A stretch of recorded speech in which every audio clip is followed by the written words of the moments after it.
ప్రజా సమస్యల పరిష్కారానికి ఫిబ్రవరి 8వ తేదీ నుంచి మార్కాపురంలో ప్రజా దర్బార్ కార్యక్రమాన్ని ఏర్పాటు చేస్తున్నట్లు ఎమ్మెల్యే కందుల నారాయణ రెడ్డి తెలిపారు. ప్రజా సమస్యల పరిష్కారానికై ప్రతి శనివారం ఈ ప్రజా దర్బార్ నిర్వహిస్తామని వెల్లడించారు. చిన్న చిన్న విషయాలకు పార్టీ క్యాంప్ కార్యాలయం అమరావతికి ప్రజలు వెళ్లకుండా ఈ ప్రజా దర్బార్ను వినియోగించుకోవాలని ఎమ్మెల్యే కోరారు. పట్టణంలోని నీటి సమస్య పరిష్కారానికై 1200 కోట్లతో టెండర్లు ఆహ్వానిస్తున్నట్లు తెలిపారు. మున్సిపల్ శాఖ మంత్రి నారాయణ అతి త్వరలో మార్కాపురం జిల్లాగా ఏర్పాటు అవుతుందని చెప్పినట్లు ఎమ్మెల్యే నారాయణ రెడ్డి వెల్లడించారు. ఈ నెల 24వ తేదీ నుంచి అసెంబ్లీలో బడ్జెట్ సమావేశాలు జరుగుతాయని, వెలిగొండ ప్రాజెక్టుకు 2000 కోట్లు కేటాయించే విధంగా సీఎం చంద్రబాబు ఒప్పిస్తామన్నారు. అందరికీ నమస్కారం. ముందుగా మా మార్కాపురం నియోజకవర్గ ప్రజలందరికీ హృదయపూర్వక నమస్కారాలు తెలియజేస్తాను. నిన్న జరిగినటువంటి రథసప్తమి వేడుకలు బ్రహ్మాండంగా మార్కాపురం చరిత్రలో కనివిని ఎరుగని రీతిలో జరిగాయి. ఈ రథసప్తమి వేడుకలలో పాల్గొని ఆ కార్యక్రమం విజయవంతమయ్యేలా చేసినందుకు మార్కాపురం చుట్టుపక్కల ప్రాంతాల్లో ఉన్నటువంటి ప్రజానికాలందరికీ కూడా మనస్ఫూర్తిగా నమస్కారాలు తెలియజేస్తా ఉన్నాం. అలాగే ఇక్కడ ముఖ్యంగా అభినందించాల్సిన కొన్ని వర్గాలు ఉన్నాయి. ముఖ్యంగా శానిటేషన్, మా మున్సిపల్ స్టాఫ్.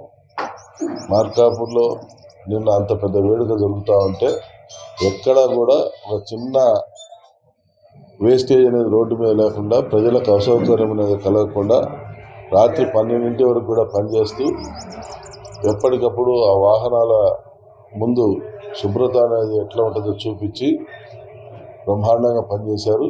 వారిని ప్రత్యేకంగా అభినందిస్తూ ఉన్నాం. ఏమాత్రం అన్ని వేల మంది సమక్షంలో ఏమాత్రం కూడా ప్రజల అసౌకర్యానికి గురి కాకుండా చూసుకున్నందుకు వారికి మా పార్టీ తరఫున ప్రత్యేకంగా కృతజ్ఞతలు తెలియజేస్తా ఉన్నాం. అలాగే పోలీస్ డిపార్ట్మెంటు మరియు రెవెన్యూ శాఖ మరియు ఇతర శాఖలందరూ కూడా బ్రహ్మాండంగా పనిచేశారు. అందరూ కూడా అందుబాటులో ఉండి ఆ కార్యక్రమాన్ని విజయవంతం చేశారు.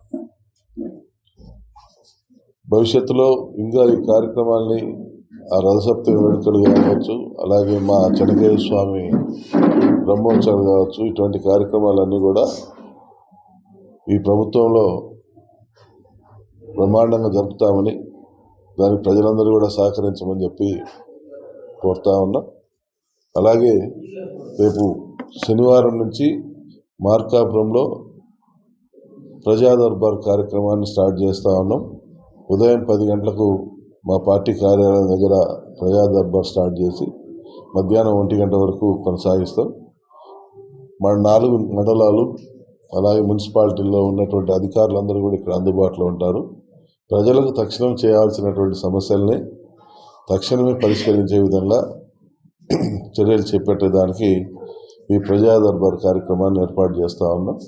దీన్ని ప్రజలందరూ కూడా సద్వినియోగపరచుకోవాలని, మీరు ఎక్కడో విజయవాడ, మంగళగిరి ప్రాంతాల్లో రాష్ట్ర పార్టీ కార్యాలయానికి అలాగే ప్రజా దర్బార్లకు అటెండ్ అయ్యి ఇబ్బందులు పడుతూ ఉన్నారు. చిన్న చిన్న సమస్యలు అనేవి మా పరిధిలోనే క్లోజ్ చేసి మీకు అంత దూరం పోకుండా ఒక వెసులుబాటు కల్పించాలన్న ఉద్దేశంతో, అలాగే ప్రజలకు నిత్యం అందుబాటులో ఉండే విధంగా ప్రజా యంత్రాంగాన్ని, ప్రజా నాయకుల్ని అందుబాటులోకి తీసుకురావాలన్న ఉద్దేశంతో ఈ కార్యక్రమాన్ని ఏర్పాటు చేస్తూ ఉన్నాం. ప్రతి శనివారం టెన్షన్ తప్పకుండా ప్రతి శనివారం అనేది ఈ కార్యక్రమం అనేది ప్రజా దర్బార్ అనేది జరుగుతుంది. అధికారులందరూ కూడా పాల్గొంటారు కాబట్టి ఆ కార్యక్రమాన్ని విజయవంతం చేసుకోవాల్సిందిగా మిమ్మల్ని అందరినీ కూడా కోరుతా ఉన్నాం. అలాగే త్వరలో మార్కాపురికి ఈ వాటర్ సమస్య అనేది తీరబోతా ఉంది. 1200 కోట్ల రూపాయలతోటి టెండర్లు పూర్తిగా వచ్చాయి. నాకు తెలిసి రేపు ఎల్లుండి టెండర్స్. త్వరలో వాటర్ సమస్య అనేది తీరుతుందని, ఈ నెల 24వ తారీఖున బడ్జెట్ సమావేశాలు ఉన్నాయి కాబట్టి వెలిగొండ ప్రాజెక్టుకు 2000 కోట్లు కేటాయించే విధంగా మేమందరం అధికారుల, మా నాయకుల్ని ఒప్పిస్తామని, ఈ వెలిగొండ ప్రాజెక్టు ఎట్టి పరిస్థితుల్లో ఈ 3 సంవత్సరాల్లోనే పూర్తి చేసేదానికి శాయశక్తిలా ప్రయత్నం చేసి పూర్తయ్యే విధంగా చూస్తామని చెప్పి కూడా మాట చెప్తా ఉన్నాం. మార్కాపురం అతి త్వరలో జిల్లా అవుతుందని చెప్పి రాత్రి మాకు మన మున్సిపల్ శాఖ మంత్రి వారిలు కూడా మాట ఇచ్చారు. త్వరలోనే జిల్లా కార్యక్రమాన్ని కూడా పూర్తి చేయిస్తాం.